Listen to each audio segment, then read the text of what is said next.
SPTJM ini dilakukan oleh pihak operator kampus ya Bapak, di mana operator kampus ini akan melaporkan setiap tanggal 27 sampai tanggal 10. Ya. Nah, jadi kalau misalkan Ibu Bapak itu sekarang sudah lulus Serdos, nah ini pencairan ini tergantung pada pelaporan SPTJM. Jadi Bapak, jadi SPTJM itu harus dilaporkan antara tanggal 27 ya sampai tanggal 10 bulan berikutnya.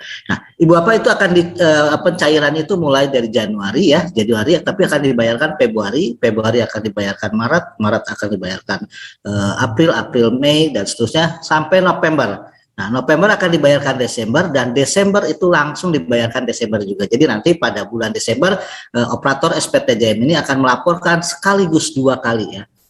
Jadi SPTJM bulan November dan SPTJM bulan Desember. Nah, ini jadi mohon Ibu Bapak ini kan karena banyak sekali dari rekan-rekan dosen ini yang sudah serius menanyakan kenapa saya tidak cair atau misalnya saat cair, karena kemungkinan ada beberapa hal di SPTJM itu ada permasalahan.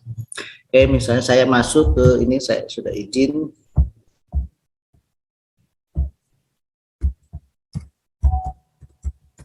Oke, jadi di sini untuk operator itu nanti akan masuk ke SPTJM ya belakangnya ya bkd.ldk4id/SPTJM.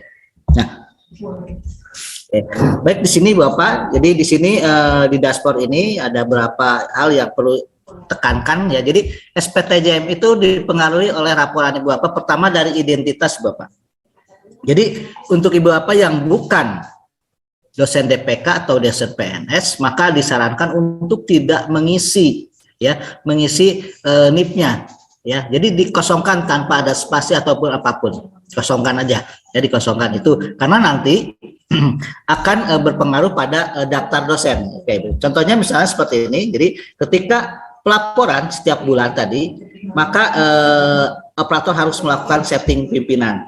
Ya, jadi setiap ini misalnya di sini saya udah laporkan ya ini tahun 2022 ya dan seterusnya, ini datanya karena ada kemungkinan pimpinan bisa saja mungkin berganti sehingga pada bulan itu setting pimpinannya diganti ya. Ini di ranah operator ya, saya tidak akan ini kan. Nah, saya perlu sosialisasikan kepada Ibu Bapak. Seperti di sini di daftar dosen. Nah, jadi daftar dosen pada bulan Januari, misalnya di bulan Januari ini untuk di kampus saya Universitas Surya Kencana misalkan, bisa di ini kita lihat PIN. Nah, ini kalau Ibu Bapak menuliskan ya NIP atau NIP, maka Ibu Bapak akan masuk ke dalam kelompok dari dosen DPK.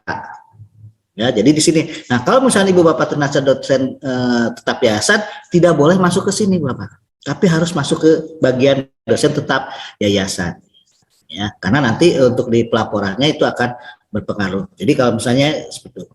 Nah, kemudian tadi seperti yang disampaikan oleh Pak Heri Purwanto juga, selain ini itu untuk seluruh dosen itu wajib mengisi nomor sertifikat ya, karena kalau misalnya tidak menuliskan sertifikat, ini kebetulan ada contoh mungkin karena masih bingung dengan nomor registrasi ya, mungkin Bapak yang lulus. Nah ini maka kasusnya seperti ini. Nah ini misalnya Pak Reza ya, Pak Reza Ahmad Hakim STMkom misalkan di sini. Nah di sini tidak mencantumkan nomor sertifikasinya, maka di sini muncul warna merah belum. Ya, nah, jadi kalau Ibu Bapak mengosongkannya nanti ini akan belum, sehingga nanti ketika masuk ke dalam lampirannya ini tidak akan ada terhambat dalam masalah pencairannya karena dianggap sebagai dosen yang belum serdos secara data. Dan ini Ibu Bapak dilihat Pak tulisannya kok beda-beda bentuknya ya. Nah ini memang kami sudah persiapkan, jadi ini tidak boleh dicetak manual Ibu Bapak. Artinya begini, misalnya Ibu Bapak waktu dulu ke Word lalu kemudian ini nggak boleh. Ini langsung harus dicetak sesuai dengan aslinya Ibu Bapak. Jadi di sini untuk pencetakannya untuk operator nanti ada pencetakan di sini. Oke, untuk operator saya rasa sudah paham ya. Jadi yang penting untuk dosen tadi Ibu Bapak ya. Pertama untuk dosen yayasan tidak boleh mengisi NIP ya. Terus untuk seluruh dosen harus menulis nomor sertifikatnya ya, nomor sertifikatnya. Nah, sehingga nanti akan tercantum di dalam daftar dosen, ya, daftar dosen yang otomatis ini daftar dosen yang Serdos. Lalu kemudian setelah SPTJM dibuat, ya, nah, maka harus dilihat di lampiran Bapak. Jadi di lampiran ini pengaruh juga, ya. Nah, Ibu Bapak kalau misalnya ternyata tidak ada di lampiran, ini yang mengakibatkan tidak ada proses pencairan. Ya, misalnya di sini saya Januari, ini kebetulan kalau di kami mungkin nggak ada masalah ya di sini harus semuanya. Nah, ini muncul, ya, ini muncul kecuali Pak aja ini hanya apa nomor serdosnya, ya ini. Nah, kenapa ini muncul? Karena semua bisa dilihat Bapak. Jadi kalau kita lihat tadi di maaf ya.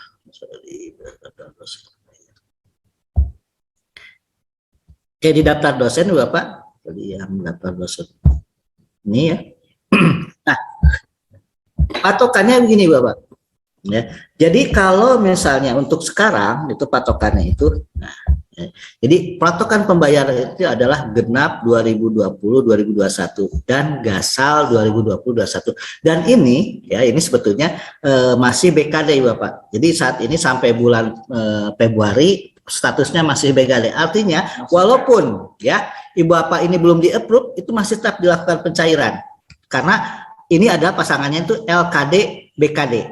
Nah, nanti di bulan Februari pertengahan atau di akhir akhir Februari baru ini dilengkapi Bapak ya. A itu artinya approve, di approve. Nah, ini pimpinan, ini asesor 1, asesor 2. Nah, kalau gasal ini sebetulnya cukup ya untuk sampai saat ini cukup di P saja ya. Jadi kalau kita lihat di sini misalnya ya ini kebetulan semuanya udah di-approve. Nah, contohnya misalnya di sini ada yang belum di-approve nih.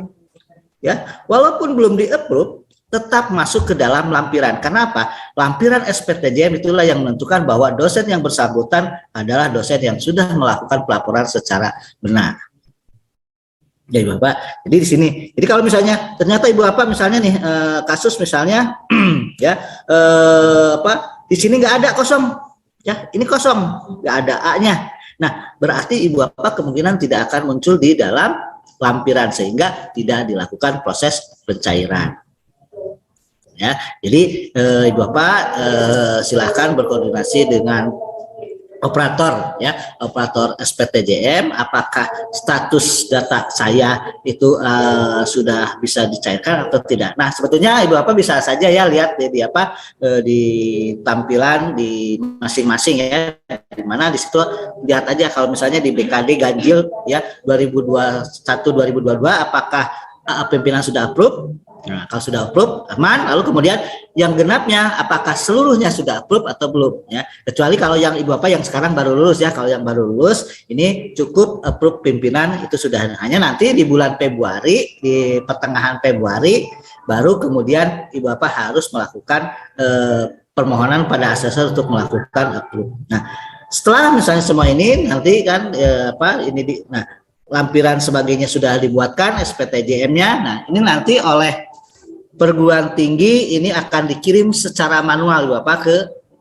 LDikti 4 ya, melalui LT nanti ini baru kemudian akan masuk ke bagian keuangan dan kemudian baru dilakukan proses pencairan. Nah, jadi proses pencarian itu seperti itu Bapak ya, jadi bergantung pada SPTJM ya, di mana SPTJM itu bergantung dari laporan Ibu Bapak. Nah, jadi ingat Bapak ya bahwa pelaporan itu selalu berpasangan LKD dan BKD. Jadi nanti Bapak, nah yang untuk yang angkatan 2021 itu akan berpasangan itu nanti pasangannya itu adalah LKD ya LKD ganjil 2021-2022 dan BKD genap 2021-2022 semester di bulan Februari ini ya perkiraan pertengahan dan akhir ya atau akhir ya, di mana ada kemungkinan bulan berikutnya itu masih baru bisa dilakukan proses pencairan. Nah, itu dulu mungkin Bapak ya tentang masalah SPTJM. Jadi ingat sekali lagi ya, Ibu Bapak harus selalu memantau